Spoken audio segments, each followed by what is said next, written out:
Hi friends, இன்றைக்கி குலாப் ஜாமுன் எப்படி பண்ணலான்னு பார்க்கலாமா?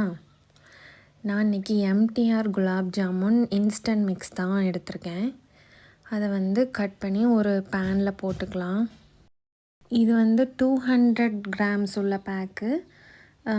ஒரு 30லேருந்து 35 குலாப் ஜாமுன் வரும். இப்போது அந்த கட்டி கட்டியாக இருக்கிறது எல்லாத்தையுமே எடுத்து விட்டுக்கலாம். ட்ரையாக இருக்கும் போதே அந்த கட்டி எல்லாத்தையும் எடுத்து விட்டுருங்க. இப்போது பால் ஊற்றி கொஞ்சம் கொஞ்சமாக பிசையணும். எல்லா பாலையும் ஃபஸ்ட்டே ஊற்றிடாமல் கொஞ்சம் கொஞ்சமாக ஊற்றி பிசையணும். மெதுவாக பிசையணும். ரொம்ப டைட்டாக ஹார்டாக பிசைஞ்சிடாதீங்க. ரொம்ப மெதுவாக பட்டும் படாமல் பிசைஞ்சால் தான் குலாப் ஜாமுன் நல்லா சாஃப்டாக வரும். நான் இன்றைக்கி 200 ml பால் ஊற்றி பிசைஞ்சிருக்கேன். கொஞ்சம் தான் அதுக்கு கம்மி. நான் காய்ச்சாத ஃபுல் ஃபேட் மில்க்கு தான் எடுத்திருந்தேன். இந்த மாதிரி கையில் ஒட்டணும், அதுதான் கரெக்டான கன்சிஸ்டன்சி. இப்போ 20 மினிட்ஸ் ஊற விட்டுருங்க. 20 மினிட்ஸ் கழித்து நல்லா ஊறி சாஃப்டாக வந்திருக்கும். பேக்கில் தண்ணி ஊற்றி பிசையணும்னு போட்டிருக்கோம். தண்ணி ஊற்றுறதை விட பால் ஊற்றினா தான் நல்லா டேஸ்ட் வரும். இப்போ கையில் இந்த மாதிரி நெய் தடவிட்டு குட்டி குட்டி பீசஸாக எடுத்து இந்த மாதிரி உருட்டி எடுக்கணும். உருட்டும் போது ரொம்ப ஹார்டாக அழுத்தம் கொடுக்காதீங்க. இப்போ இன்னொன்று செய்கிறேன் பாருங்கள். கொஞ்சம் மாவு எடுத்துட்டு அதை உள்ளங்கையில் இப்படி வச்சு லைட்டாக ப்ரெஸ் பண்ணி அப்படியே உருட்டணும். அப்போ தான் அந்த வெடிப்பு இல்லாமல் அழகாக வரும். இந்த மாதிரி பண்ணுங்கள். இந்த கைக்குள்ளே வச்சு அழகாக பண்ணால் தான் நல்லா சாஃப்டாகவும் வெடிப்பு இல்லாமையும் வரும். இப்போ இதே மாதிரி எல்லா உருண்டையுமே பிடிச்சி எடுத்து வச்சுக்கோங்க.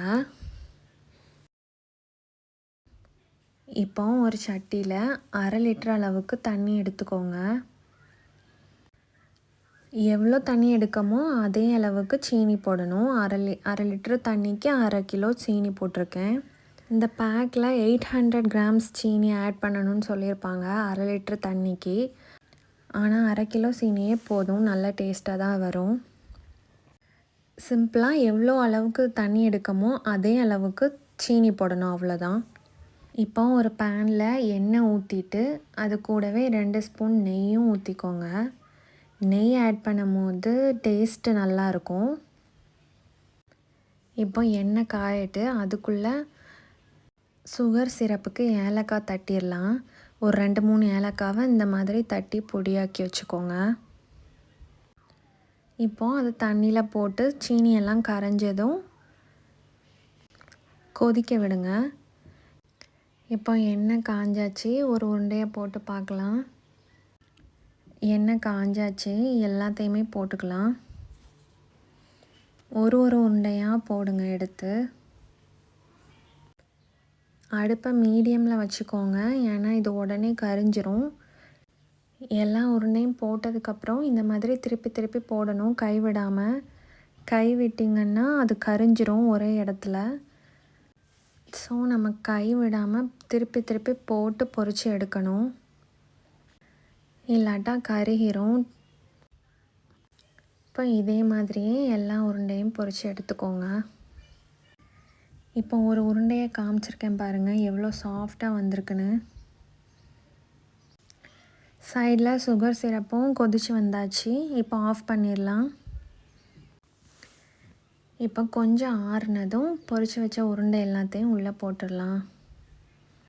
ஒரு 20 மினிட்ஸ் கழித்து எடுத்து பார்த்திங்கன்னா நல்ல ஊறி அழகாக வந்திருக்கும் சாஃப்டாக. இப்போ ஒரு குலாப் ஜாமுனை கட் பண்ணி காட்டுறேன் பாருங்கள், எப்படி வந்திருக்குன்னு. எந்த ஒரு வெடிப்பும் இல்லாமல் அழகாக வந்திருக்கு. அவ்வளோதாங்க. இதே மாதிரி நீங்களும் வீட்டில் ட்ரை பண்ணி பாருங்கள்.